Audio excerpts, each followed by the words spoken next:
going to make a jewelry box with a tiny ring in there in 1 to 12, and for that I cut out a piece of wood, and this piece here is 4 millimeters times 4 millimeters, and I wrapped a tiny piece of tin foil around it. Then I take some brown clay and I wrote it out on a setting 9. I'm going to take my blade,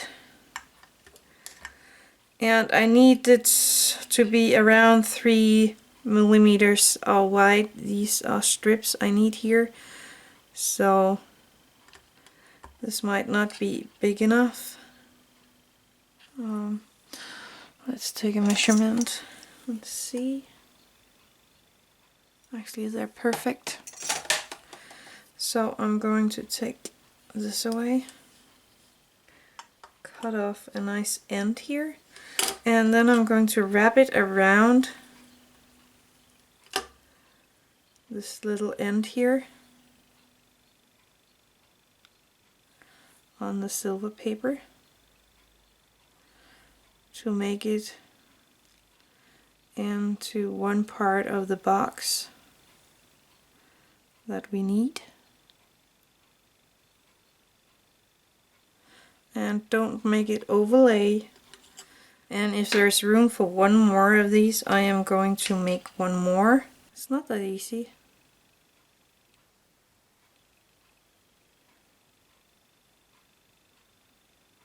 Making sure that the connections is smooth and nice. And now where I'm ready to bake it, I am going to do so. I baked these, so they're all done now, and here you can actually see the pen I made for making this. You could make it a little longer, that would make it a bit easier, but it's all fine for now. So I'm going to take these apart.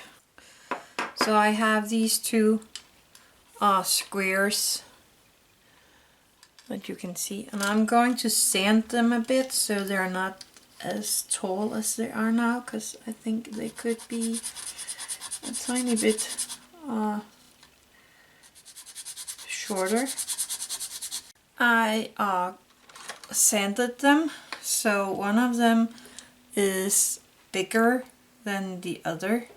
This is not as tall as this one. So I have a tall one and a tiny one. Then I again rolled out some clay, and again I used the thinnest setting on my pasta machine, and I'm going to take some of my bacon bond to make the bottom stick to these two pieces. So I'm going to take one of these and I'm going to dip it into the bacon bond so that I'm sure it's on all the edges here, or bottom pieces. Place it on top. Now I'm going to cut them out of this clay.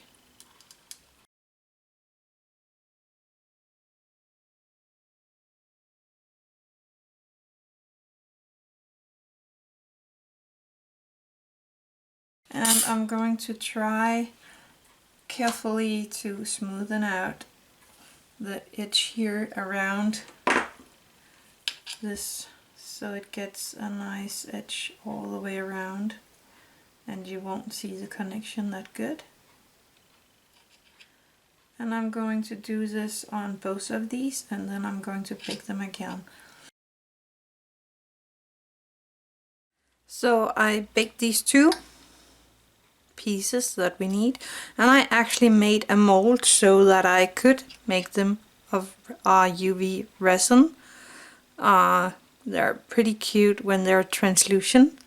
You can continue using these and make this little thing with these, or you could choose to use these. I'm going for these, so let's put this aside.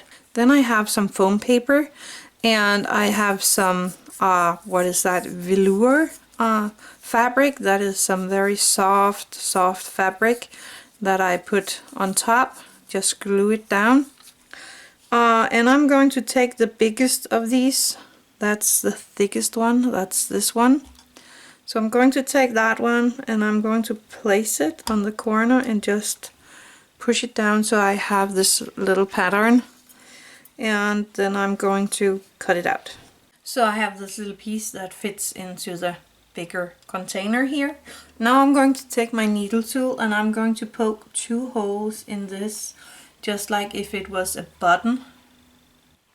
So it's easier to see the holes here from the back side, but you need them from the front. Now take a piece of a jewelry wire. I'm just going to take a tiny piece of this one. I have this, I don't know the gauge of this, but it's very, very thin.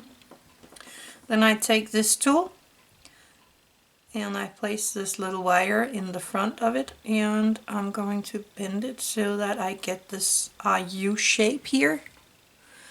And it might even needs to be a tiny bit smaller.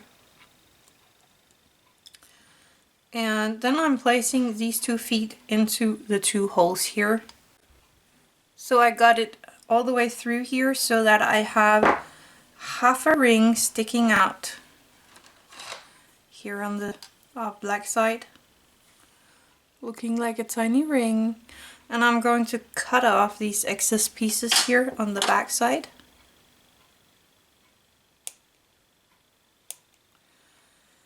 There we go. And I'm going to take my glue and glue this little part down into this one.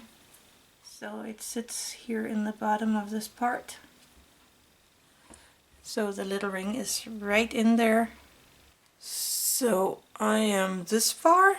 So this has dried for a little. Then I have these tiny nail art gemstones, and this is 1.1 millimeter big. And I'm just going to take some of my glue here on a piece of paper. So I take my gemstone and dip it into the glue, and I am going to place that, and I'm going to leave this to dry. So now you can either use glue for the lid or you can use your UV resin. I'm going to use my UV resin, and I'm going to take the lid here and just place a tiny dot of UV resin here on the edge, like that. Then I'm taking this over to my UV light, and I'm going to place this together. Let me show you here how it looks when it's done, like this. So this is how I place the lid and pop it into the UV light and make it sure it's getting good connected here. But you could do this with glue instead if you like to. That's all there is to this little craft. I hope you like it, and happy crafting.